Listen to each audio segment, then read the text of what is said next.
abbreviation is RAP, but it is the research board. So the objectives of this talk is to talk about the requirement and the documents for research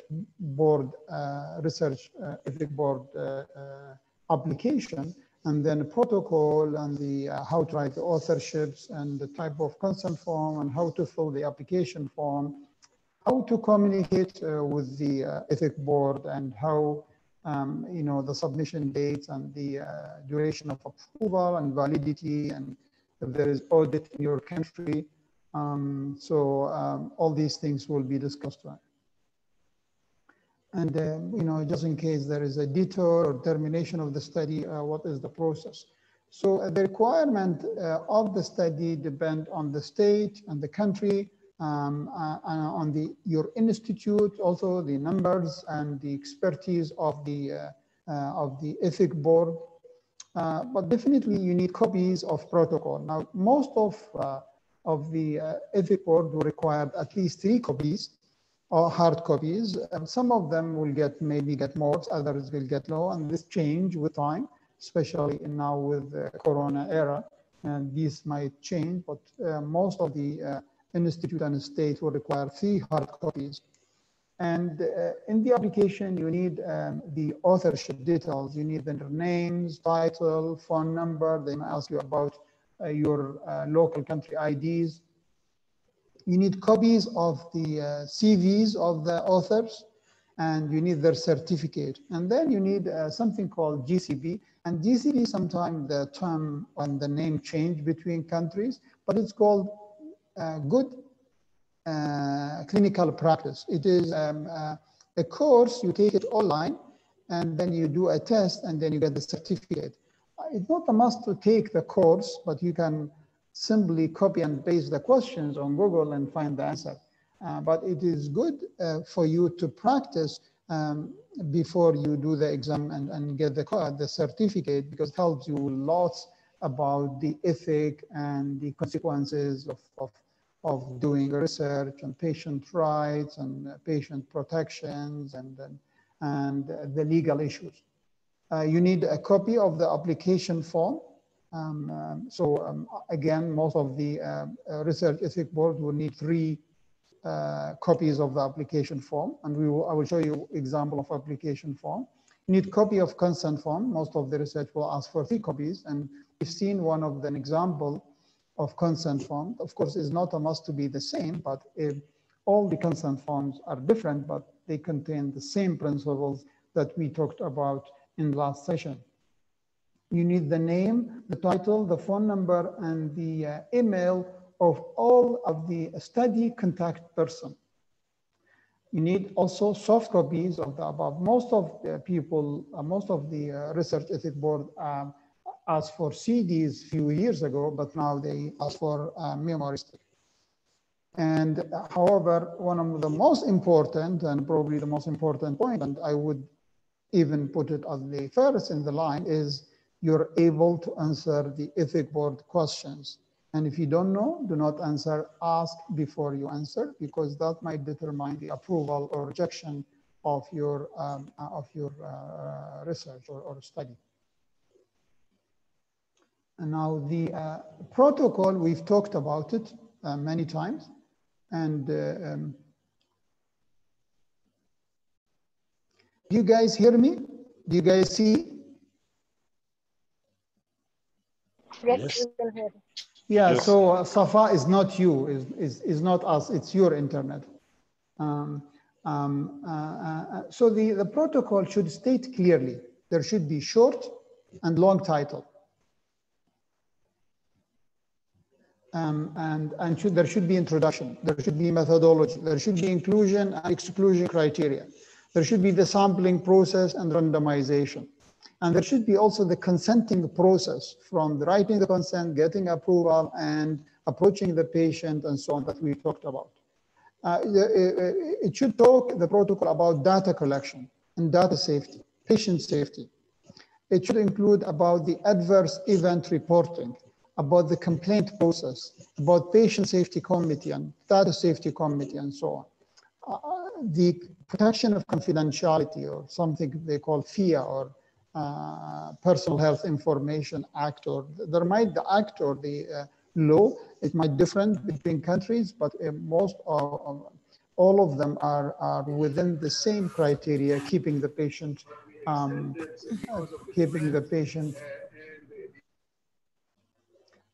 if you can kindly mute yourself. So all of them is about patient confidentiality.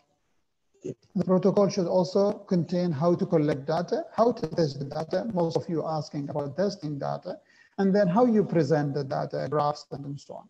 Should contain the primary and secondary outcome or outcomes, and what is the duration of study, and of course, it should contain the expected result, and of course, should have talk about the references of your study. Now you need also hard copy and soft copy, and as we said, of these protocols, and most of the research, they need 3 copies of these protocols. The authorship, the primary author and the author of contact, it should be in the first in the line. The most expert author should be the last name. You need the author name, title, degree, and working place should be mentioned. And your study should contain at least 1 author that have a good experience in research, especially have a good number of publications. The consent form, we've talked about it, should be on patient own language, Arabic or English. However, sometimes you cannot, because if you're living in a multi-national country, there might be multiple languages. And therefore, REB should know your translation process. So either you have a translation process, or you can say, oh, no, this is one of my exclusion criteria, having personnel speaking the mentioned languages in the consent. Again, this might relate to resources if you don't have, if you have or you don't have, because you need to make sure that it's an official translator, not a layman translator, because there might be discrepancy between your consent form written and the language that is transferred to the patient. So this official translator should be written in the consent form, and again, that might need money to recruit people. So if you cannot do that, you can put a symbol that we will exclude patient who is not speaking the mentioned language. And then we already talked about the consent form, the content and the process. You need to follow it and read it. You need hard copies, as again, it might be 3 copies, and you need also a soft copy of the consent form. Now, there are very important dates you need to know in your country, or in the country you are willing to do the research, is you familiarize yourself by the meeting dates of the Research Ethics Board, their place of meeting and their members. And also when you apply for research, especially if you apply for a grant or it's a part of getting a certificate or a teaching program, you have to set a realistic date when you apply for approval, because again, the meeting might be frequent, or the meetings of the REB committee might be stretched out depending on the number of applications and the leave and the commitments, other commitments of the members. And you need to make sure that you understand the application process. You need to know your rights and your responsibilities when the REP reject or refuse, because sometimes, which is very unlikely, sometimes you get disapproved because of personal reasons. So you need to know what is your right and what is your responsibilities in case of approval and in case of rejection. Make sure to know the expiry date of the REP committee approval. Most of the REP committees and ethics board give you 1 year, and you need to reapprove after 1 year. But however, sometimes you get more, maybe 2 years or 3 years, or to the end of the study, depend on the state and the country. And you have to know you should never recruit before you get approval in writing in your hand. and you should never recruit after the expiry date. Okay, and you need always to update REB with the progress of your research. So the duration of approval and the offer, we've talked, make sure that the starting and ending date of your approval match the starting and ending date of your study. You need to familiarize yourself with the reapproval process. And also, most of the REB, they have audit personnel. They come all of a sudden, and then they check your recruitment process, your protection of information, patient rights, how to collect data, the collections data is matching your study. Okay, and therefore, because you are a contact person, but when they do the audit, sometimes you are not there, and therefore other authors should know the starting and expiry date of your research. And you need always to apply for reapproval at least 1 month prior expiry date. So setting an alarm in your mobile or in your apps 1 month before ending of the study is a good idea. Okay, we have questions. There is a disturbing sound, are you sure? Do you guys hear any noise around me or no noise? No. Okay, because I'm using mic and headphone, I don't know if there's a disturbance. Anyhow, so validity of the approval. The approval is valid within the stated time. And the approval is only approved by sites. So you cannot go and do study in other sites and not approved. And most of these sites, they have another ethic board or local ethic board. So if you're working within a city or a country, you have the main ethic board, and you need to use it and apply for local ethic board of the country. And the validity approval is within the set inclusion and exclusion criteria. So you cannot include or exclude patients not mentioned in your ethic board approval. If you have a detriment in the protocol, you need to inform the REB immediately. And if you want to change the protocol because your study has changed and it is in exploratory study, then you need to inform the REB of the changing in the protocol. Any sentinel events or complaint, you need to notify the REB by phone and by email immediately. If you have a new ideas or you have a new conclusions or you have a new issues, contact the REB. If, for example, there is lots of harm of your study or there is lots of benefit and you need to do subgroup analysis for that reason to terminate or to, for any reason, terminate study, you need to inform the REB. Now, it is vital for you to know there is audit. Most of REBs had audit committees and audit process. So be prepared for sudden visit from REP. Make sure that you know the identity of REP personnel to prevent fraud. Follow REP regulation for data safety, patient safety. Don't say that they won't discover. Most of REP are very smart people and they are very, even here in UAE, they are very good people looking for data safety and patient safety. Patient safety and data safety committee should be accessible to REB in addition to be accessible to your colleagues and patients. Their details should be easy. Communication details of both committees, data and patient should be accessible to, and make sure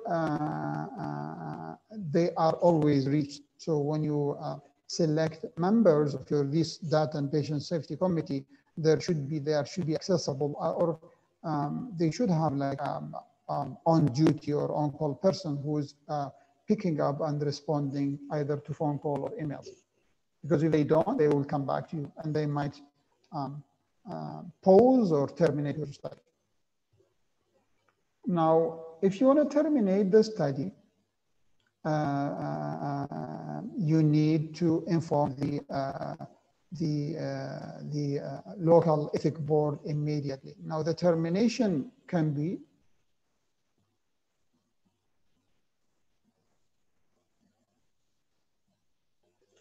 okay, well, let me take, okay, I'm sorry for that. I will not use the microphone. So you need to familiarize yourself with the REB regulation and state regulation of study and elimination.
You guys hear me now?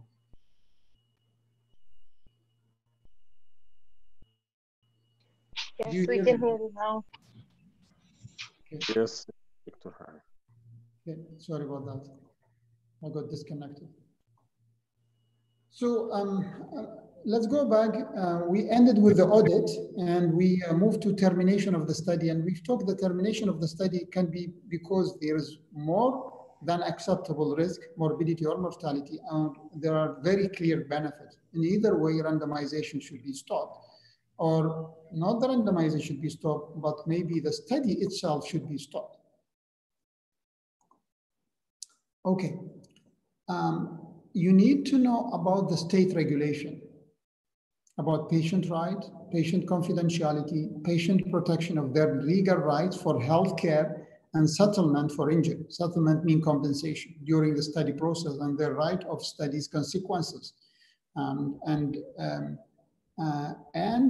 Also you need to document if the audit or the REB audit want to access the patient information. Now the references that I have here, there's two sites. There is a site from University of Manitoba where I did my fellowship, and there is another site, it's called Good Clinical Practice site. So I'm going to show you these two sites before I do with you. I show you an example of REB. So I'm going to share with you, and you share, and I will share with you.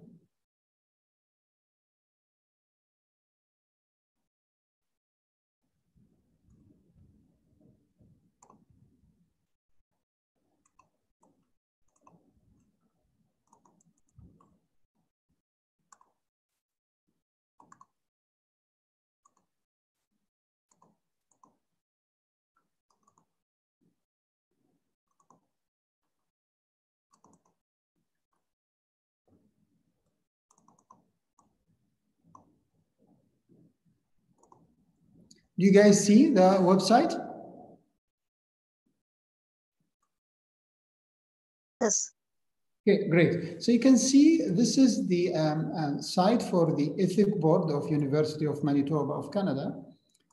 It is in Winnipeg, the capital of one of the provinces of Canada called Manitoba. And you can see it has great resources. It is easily accessible and it's free. So you can see research ethics board requirement. Let me make the size a little bit bigger so you guys can see better. So you can see there is research ethics board and board member and fee, and there is the FIA, Personal Health Information Act, and Personal Protection Act, REP guidelines, the annual review, the amendment or changes of the study, study closure and termination, reporting and safety information, local committees, and research doing on children, research related to blood sampling, for how long you retained your data, the submission, the process of getting REB approval, initial review, amendment, protocol, submission dates and deadlines, and then you can get.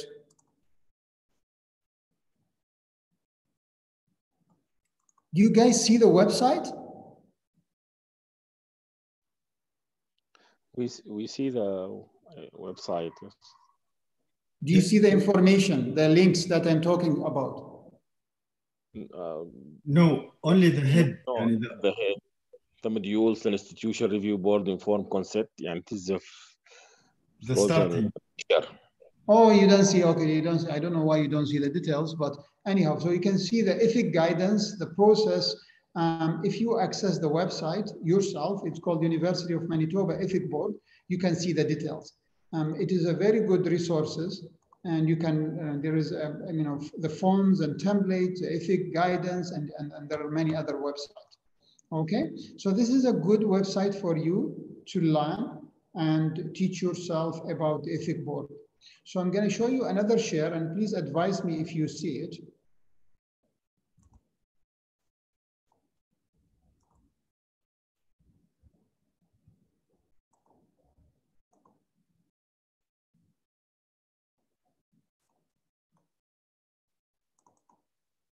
Do you guys now see the website?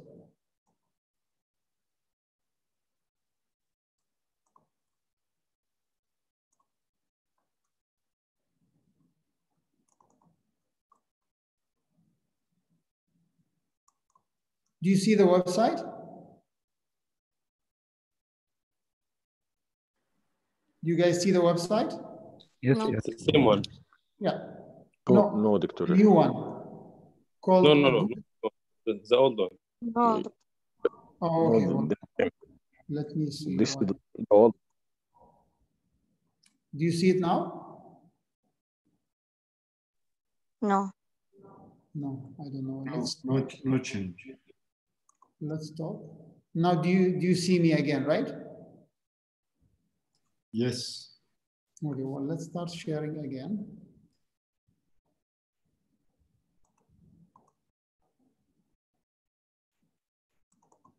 Do you see it now? No, the old one. Strange. Okay, I don't know why you guys don't see it. Stop sharing.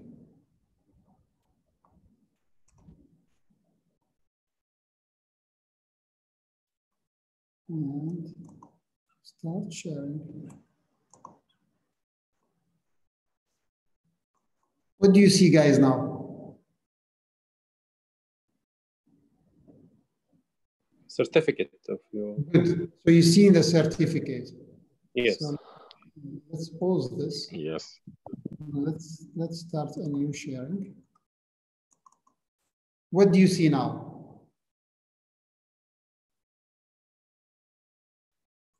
The same old Manitoba website.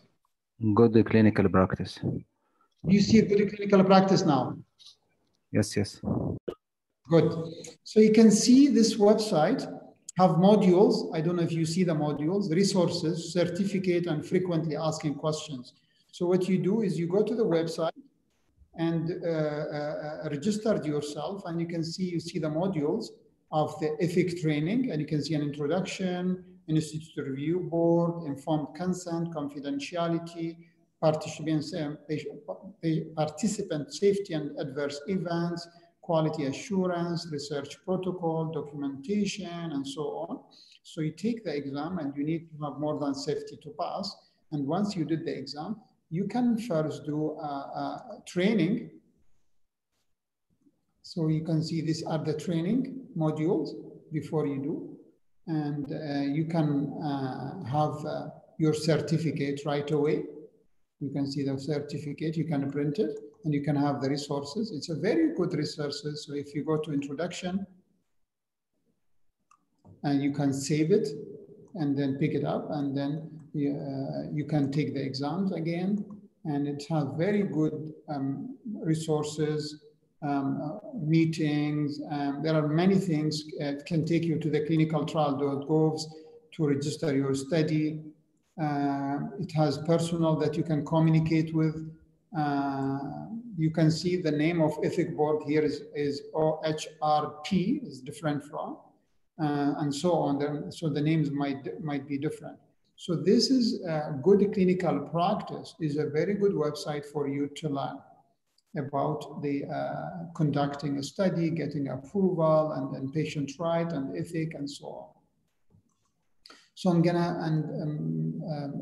there is a link, and you just put it in a Google, good clinical practice, and you can go there. And if you have a question, you can ask me when you access the site. So now I'm gonna show you another, now you guys see me again, right? Yes. Okay, so now I'm gonna show you another document. They call it application form. Now you guys, do you see the Word, right? Microsoft Word. Yes, yes. So you can see here that this is called application form. And okay, so the application form, you can see it has some red color, which is like a warning or important information. And you can see the instruction, how to fill, and you can see there are two types of titles. There is the short title, and there is the long title. And it's important that the short title is more to bring the attention, and the details title should include all the information needed.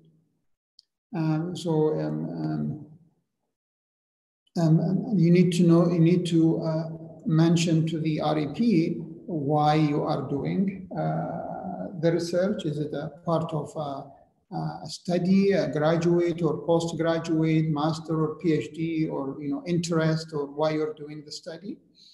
And you also need to mention whether the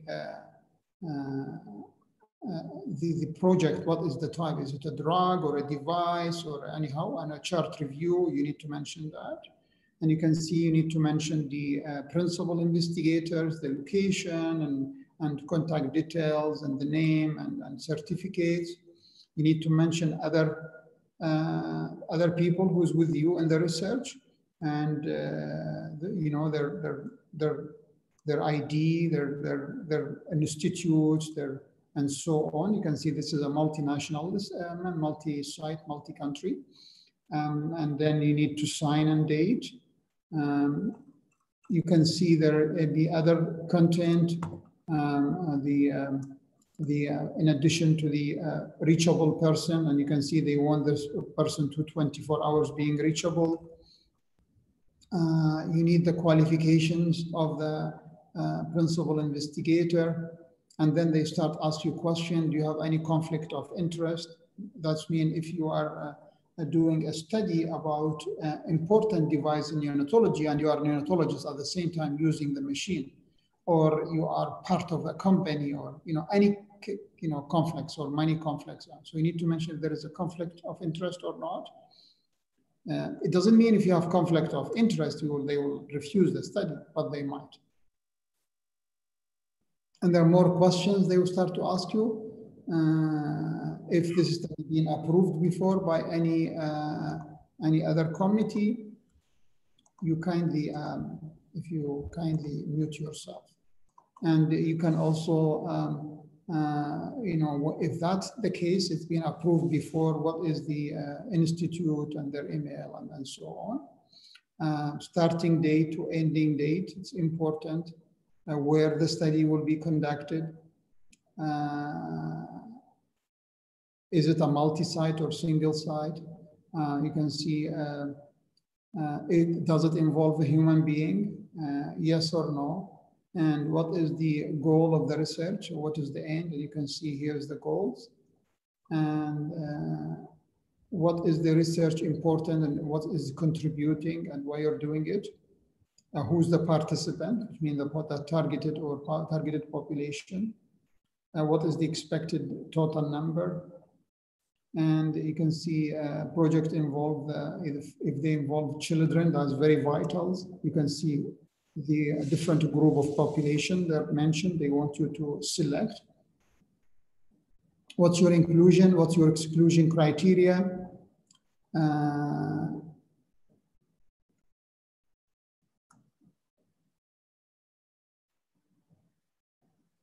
So you can see they want also to know whether you will be videotaping, whether you will be advertising, if there is any more risk, more than minimal risk, more than minimum psychological stress, all that details should be mentioned. Use any drug, a new drug or any medical device, radiation or radioisotopes, blood, and if these medication, there is a previous approval and there is no approval, and so on, these need to be mentioned. And if that mentioned is that there is international approval of a drug or there is local approval, and so on, you can see all this need to be answered. Is it double blind? Yes, no. The blinding process, it need to be mentioned. If there is incentives, need to be mentioned. There is data collection, special type. Do you collect the data yourself or use already? Do you need special training for personnel to collect data or not? How you will handle the data? And you can see they want to know if there will be a future use of the data. And they want to know if a patient or a subject withdraw from the study, what will happen to their data. And then they want to know whether you will use it for commercial purpose. They want to know about anonymity and confidentiality. There's a few questions about. They want to know their policy or your policy of consent and whether it goes or not goes with the local and state regulation.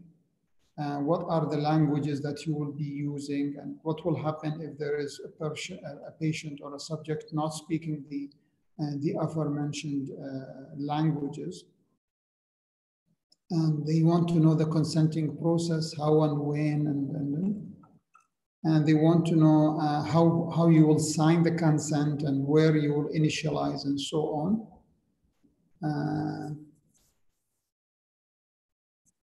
They want to know if your patient or subject is a minor or unable to make decision, how you will take consent and who.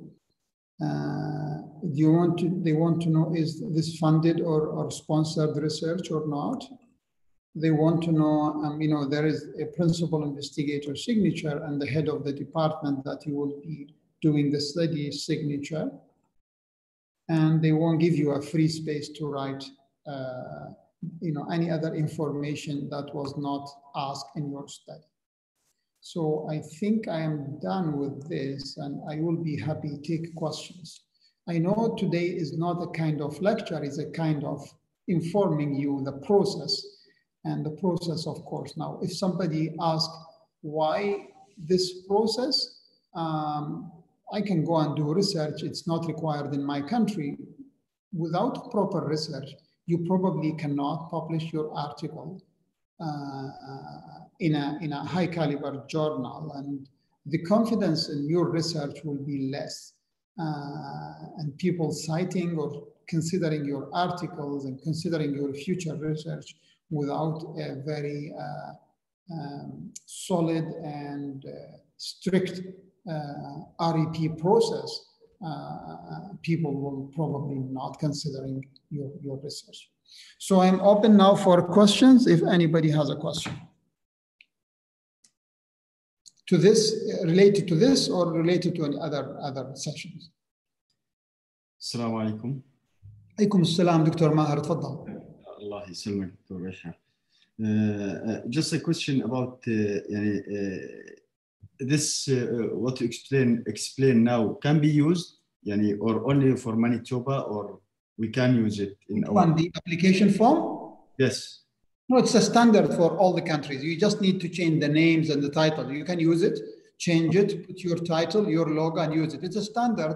All the REP take. There is a minor changes to suit your country or your state regulation, whether it's a province or it's a country or it's a ministry or it's an institute. You just accordingly. But yes, it's all same. In Canada and Australia, in IBAS was doing this research in Canada, Australia, in many Gulf states, all the same. There is no difference. A little bit minor changes here and there. Okay, just a second question. For timing or date, we have to mention the starting date and end date. Of what? Of the study or of the study, right? Of the study, you need to mention exactly the date. If you don't know, then you need to mention the expected to the best of your knowledge. Okay, because it depends on the sample size. Maybe you will not get... Yes, so it depends on the sample size. It depends on your recruitment process. So I can say that I expect the study to finish, let's start on this May, and I expect I will finish on May 25th. Okay. 2020. Okay.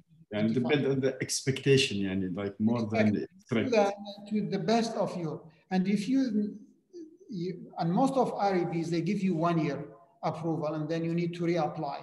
So they want, because it's a guessing, rating is guessing, depend on many factors. But you need to inform the REP that this is your expectation of the ending of the study. Last question, last inquiry about safety committee. Yes. Some type of study there is it will be like observational. There is no concern about safety. Still needed. Yes. For example. Yes, you always need. Observational means you might lose monitors or recalls. So patient safety can be emotional, can be physical. Patient safety committee always needed. And it's better to be multidisciplinary. So a nurse, a pharmacist, a physician, administration, public relation, and so on. Okay, so let's give the floor to other people. Dr. Maher. Yes, Hashim, you want to ask a question? Go ahead. Yes, thank you, Dr. You hear me? There is noise around you. Yeah. But my question that RAB, is it suitable to be contacted before the timing of RAB? So the question is, can you contact RAB before you get the approval? Is that the question? Before approval, or just before you want to make article in publication, or before research, or before, at what stage the time of RAB, the suitable time to contact them? I'm not clear about your question, but RAB can be contacted anytime. And the application of the study depend on their deadlines. So let's say if they are meeting on monthly basis on 15th of each month, most of the RAB, they want the full, and most of the RAB, they have a research assistant and secretary. And some of the RAB, they have, they collaborate with the universities and hospitals and institutes. They put people to help the researcher who have no experience in doing the submission. So most of the RAB, they want at least 2 weeks with full documents and full acceptable, and before they put you in the meeting agenda. And most of the RAB, they put very experienced secretary in both language and research. And so we have, for example, in UAE, in Mohab, we have very expert research secretary of the group. Both the members are very, very good and very competent in research. So answer, can you communicate with them? Yes, you can. When to apply? I think at least they wanted 2 weeks before the meeting. When the meeting, they can give you the schedules. And sometimes if there is, many applications or there is unusual events like now Corona, so they expedite the process and they meet more frequent. So it really depends on the deadlines and the meetings dates of the and the regulation of the RAP. Did I answer your question? Yes, thank you. Thank you, Dr. Thank you. Any more questions? Yes, thank you. Any more questions? Anyone want to do a study? I can. You're welcome. Anyone have a question or want to do a study? I can do like kind of mentorship. So if you have no more, I have it. I think I have 2 comments, text. Let's see if there is a question. Oh, just thank you. You're most welcome. Any more questions? Do you guys have any question? If you have no question, I will end the session.